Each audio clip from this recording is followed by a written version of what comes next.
What's a mistake you learned the hard way that you can now help people to avoid? I'll go first. Don't get matching tattoos with your best friend. It's only cool until you're not best friends anymore. Don't smoke crack. Whatever you do, don't smoke crack. It took me until I was almost done with university to realize this, but there's no award at the end of life for doing what others expect of you.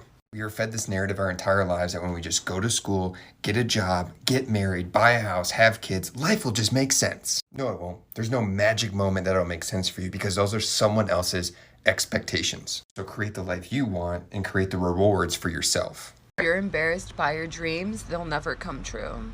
I was reflecting about it this morning because I've been reading Think and Grow Rich by Napoleon Hill. And basically, wherever you put your faith into is what you will receive. Growing up, I dedicated my entire life to water polo. I played it year round. I was on the youth national team. I was on the junior national team. I was All-American in college. And I wanted to become an Olympian. That was my dream goal. And at the end, I was wanting to become an Olympian. But I was too afraid to tell people that. And I can remember now being at a tryout, and there was this one girl who was younger than me, and she was telling me how she wants to go to the Olympics. And I remember being like, who are you to be so brave to say you want to go to the Olympics? And I remember being bashful, being like, yeah, whatever, like, whatever. Guess who's going to the Olympics now? Her. The amount of money that I was spending on basic necessities, I'm talking Tide Pods, diapers, toilet paper, I mean, just the basic necessities to run a household, I was spending just way too much money on. I always heard of couponing, but I never wanted to do that much effort. I always heard of people being able to save so much money and get so much free stuff, but I'm lazy. I don't want to do that much work. And finally, I figured out through TikTok, thank you very much, that you don't have to put that much effort into it. I call it lazy couponing because that's what it is. I get the same deals as everyone else. I do not buy papers. I do not clip things. The only things I clip are from an actual app, and then I just do in-store pickup. I don't even go inside half the time. With just a little, minimal bit of effort, you can save a ton of money. And if you don't want to do the effort, just follow me and I'll tell you how. Oh, I've got a good one. So I'm a doctor. I've been married for 11 years, and my wife is not in medicine. And it never once occurred to me in all the years we've been together that maybe she should take a class and learn how to do CPR. I mean, I guess I always assumed that, we're usually together, so if something happens to somebody, I'll be there to help. But then last year came along and I had a cardiac arrest in my sleep. And she had to learn CPR on the fly from the 911 dispatcher to save my life.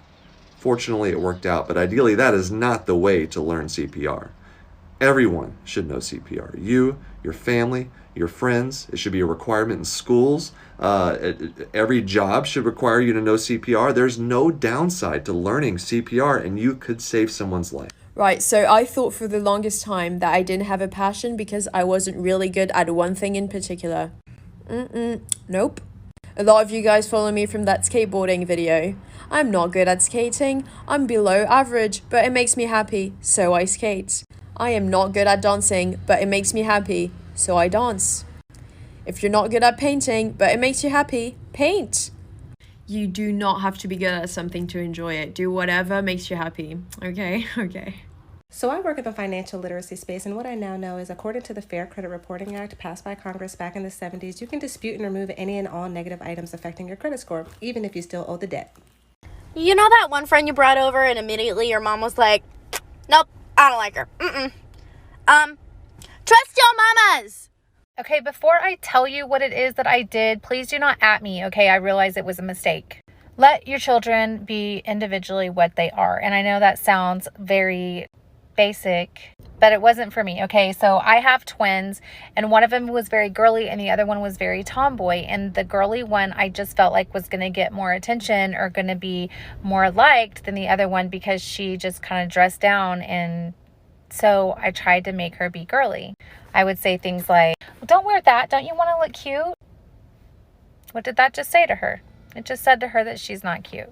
I look back at these pictures of her just being her in the clothes that made her happy to be her, and she was freaking cute. My daughter's complex about herself and her comparison with her sister is founded on my mistake. So if your kid wants to be a girly girl, if she wants to be a tomboy, let them. Never under any circumstance co-sign for anyone. I don't care their relationship to you. I don't care how bad you feel for them. Soon as they go down, your credit score and you will go down as well. Don't. Definitely the hardest lesson to learn. Your coworkers are not your friends. Get paid and go home. For the love of God, if you're trying to learn business or anything else, don't read books. 80% of it is fluff, irrelevant. 20% of it is the value that you're looking for. Instead, there's apps like Blinklist that summarize books into 15 points, like the main points, and you can listen to it through audio or you can read it, but you shouldn't be reading 300, 250 page books just for 20% of the value. Instead, summarize it, saves you a lot of time. You can get through more books, learn more value, and then apply that faster. So hopefully that helps. Don't catch feelings. Just don't do it. You'll get hurt in the end. What I mean is for someone that doesn't know your self-worth, because you are beautiful. And don't go chasing them. Let them chase you. Never, ever, ever, ever, ever, ever, ever put the key to your happiness in someone else's pocket.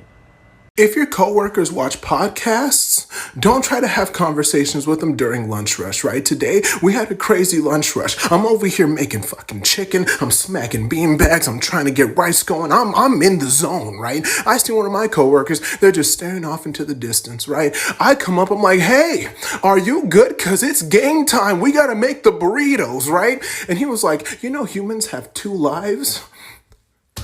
I was like, what? Fucking, I stopped what I was doing. I'm like, what are you talking about? He's like, we don't start our second life until we realize we only have 1 life to live. And I'm like, it's fucking Saturday. I want to go home. I bought Uncrustables. Can we go? And he was like, yeah. Also, how did we start a first language if we didn't have a language to start with in the first place? And I'm like, who are you, right? And he's like, do you like podcasts? We didn't get out of work on time. Fucking sleep. Sleep, bro. Sleep, man. Don't think it's cool going without sleep. You can lose. I don't even know how to explain this. Just sleep. Sleep is very important. Sleep. Just sleep. Oh God, do not trust the mute button in your Zoom classes. Don't trust them. The mute button is literally there just to see you fail. I'm not going to lie to you. If you're going to do or say something embarrassing, just wait until your class or your meeting is over. You want to know why? Because when I just started to do videos, I was still in class all the time, right? And one day I wanted to work on my intros for my videos to get my confidence up. So I muted myself, right, in my class. And then I turned to the mirror to start working on my intros. I was like, oh, the sealer of fates, the cleaner of plates, the man that always loves to take breaks, the man that eats cake and has stomach aches, the man McDonald's employees love to hate because he orders shamrock shakes. I'm Jordan the Stallion 8. And then right behind me, I heard my computer say, I thought your name was Jeremy. And I kicked my computer closed. And I was like, I never went back to that class again. I'm like, what the fuck is that mute button even there for?